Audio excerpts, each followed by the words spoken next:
Welcome back to the channel, you lovely lot. I'm not gonna lie, I am not a fan of the heat at all. It makes me irritable, even sitting down. I am sweating my backside off and it's just really uncomfortable. So it is now Saturday afternoon. I've been out on the road since Thursday. And you know when you get to a point where you just really don't want to film because it's too hot? I got to a really nice park up down in Pilnin at the Plough Inn. It costs £10 and you can park anywhere in the beer garden, and it even has a toilet that you can use 24 hours. And even down there, I was just sweating and I really wanted to do some fresh content. But one thing I did do is put the drone up, especially at sunset, because it was really beautiful. So take a quick look. Get it right. Get it right.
I think you'll all agree that that sunset was really nice, and you can tell by the aerial shot that the pub that I stayed in was in the middle of nowhere, so it really was nice.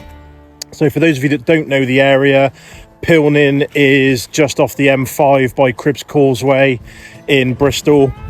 For those of you that are using it to go down to Cornwall or to come back from Cornwall, it's an ideal little stop off. Like I said, it only costs £10.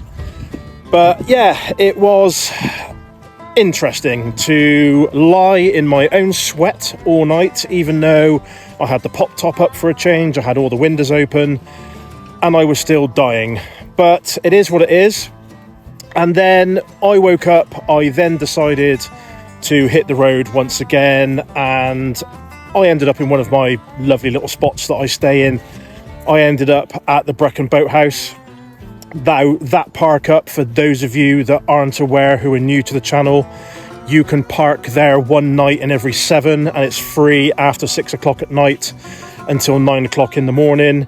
It doesn't have facilities. Well, tell a lie, it does, but they close at 6 o'clock and they open up again at 8 o'clock in the morning. It's a 20p piece and it'll get you into the toilets on site. But a lovely little walk into Brecon itself. More bugs landing on me. But for those of you that haven't seen it, again, I put the drone up just after sunset and it looked absolutely stunning.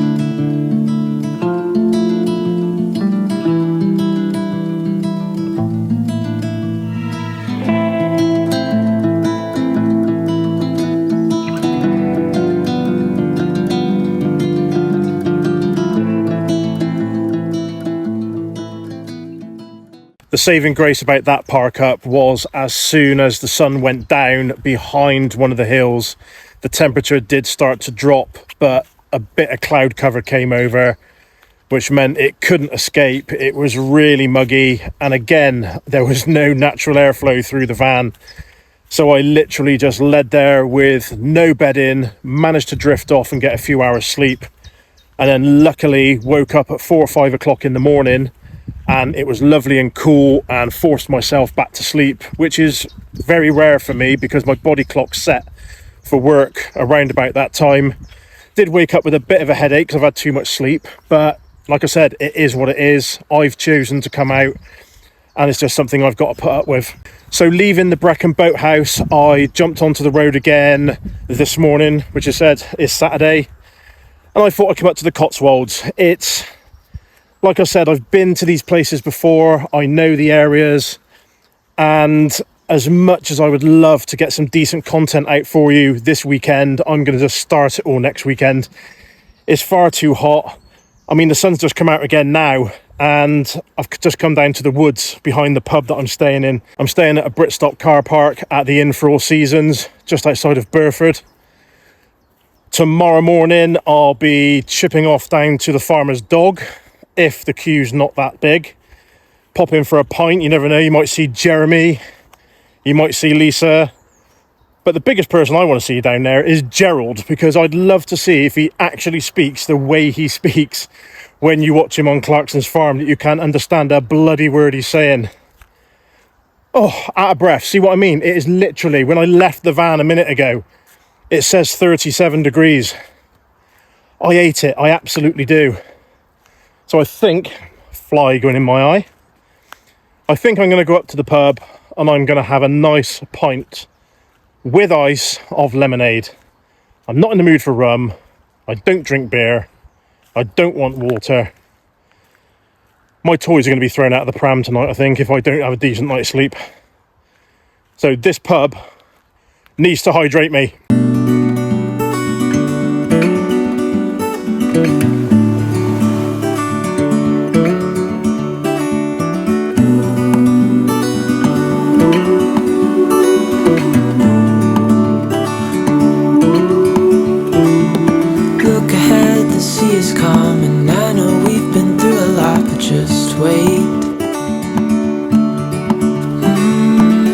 For better days to come and carry us like wind in our sails. Oh, it's just not cooling down, but this breeze really is nice. So, oh, there we go. I'm going to go into the pub and see what light bites they've got. Maybe a ham, egg and chips if they've got it. Like I said, nothing too heavy because it's ridiculously hot here. This vision that I saw is getting closer every dawn.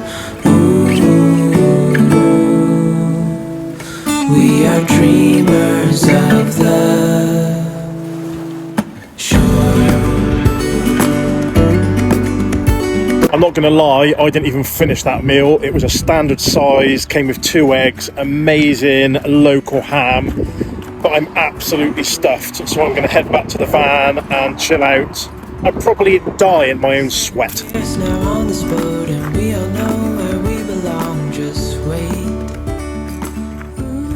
One thing I did want to show you before I chilled out in the van for the rest of the sweaty evening I've got ahead is a little hack that I found out. People have probably done something similar or actually found what I found, but I just want to show you. I'm going to spin the camera around. I went to IKEA the other day and I saw an advert online for a single mattress topper mattress type thing, and it was £29. When I went in and had a look at it, it looked like a dog bed. Just something that people put out on the floor for the dog to lie on. Not like a proper bed, but just like something for them to be soft on. Next to it, down on the aisle, I then found another thicker mattress topper for £39. And this is what it is. As you can see, it goes all the way down the end and all the way to here. Now, here's the thing. For 39 quid, it's an absolute bargain, because looking online, the average price of a pop top mattress starts from 164, 184 pounds, something like that. So I bought 2. Now, it's very, very comfortable with 2, don't get me wrong, but I wish I'd only bought 1 now, because it is as equally as comfortable just having 1 on here. Now, here is the problem with having 2. So as you can see, if I flip that back and expose the one at the bottom, if I push that back now,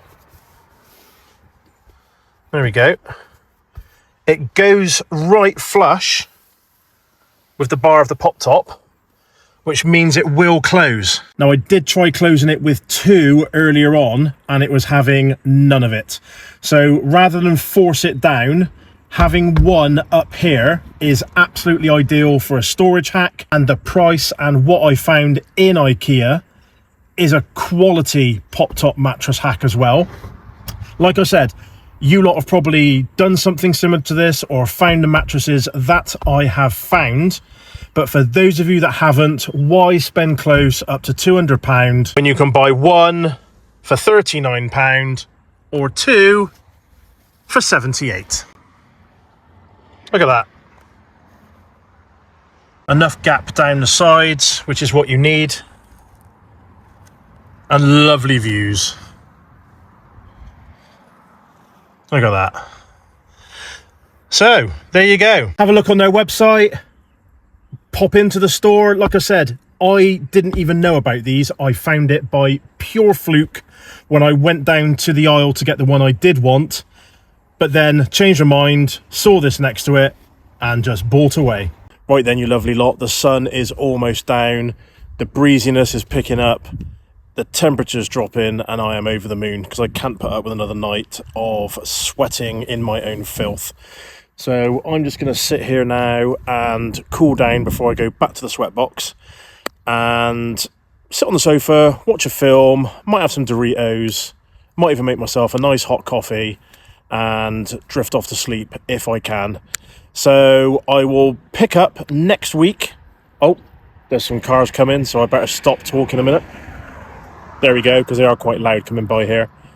So I'll catch up with you next week when all normal service will resume with my videos. Thanks for bearing with me, and I'll see you next time. Here's the hand.